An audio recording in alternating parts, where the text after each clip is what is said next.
قانون توانست که تا یک اندازه برای مردم تاجیک بهبودی بیارد، چون که تا این دوره مردم ما خرج و خراجات بیهوده یا زیادتی میکردند که این میتوانست جنبه اقتصادی آنها را تا یک اندازه کاسته کند. مثلا اگر ما کمتر پیش نظر کنیم، مردم برای تویشان از دیگر جا مثال قرض‌های گران می‌گرفتند. بعد از توی باز عائله آنها وزن‌تر میشد، برای که آنها مبلغ را باز برگردانند مجبور میشدند که یک قسمشان باز به فدرات سیاسی روند، از عائله جدا شوند. این قانون توانست که مردم ما را سطح زندگی مردم ما را خوب کند.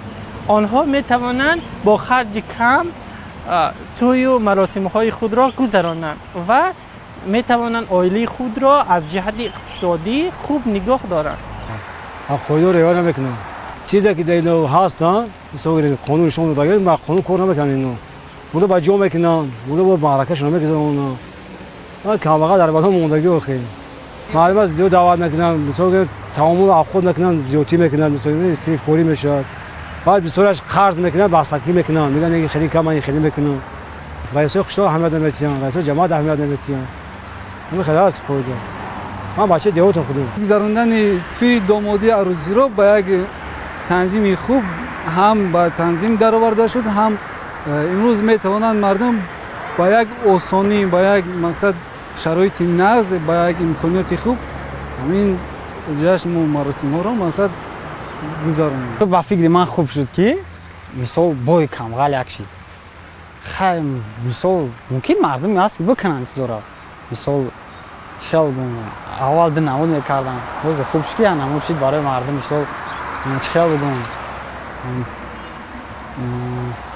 فایده شد که مثال آدم که دستش نمیرسید مجبور شد باید همون کار کنه. قانون کشید مقصد همون آدم این کار دستکشی میکنه. مثال یک پرابلم یا بهبودی خشب بود میکنن، خیلی آدمای دستش میرسه میش میکنن. نه تنظیم حالی هم نگاه نمیکنن، حالی همون کارشون هم میکنن.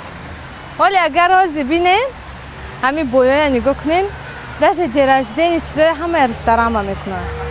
من کم بغلای هم کم رنگ هوایی که استادیم شتاب هوایی کم نباشه، تنظیم حالی نگاه نمیکنن. ممکن یکون 20% باشد، از این زیاد نی.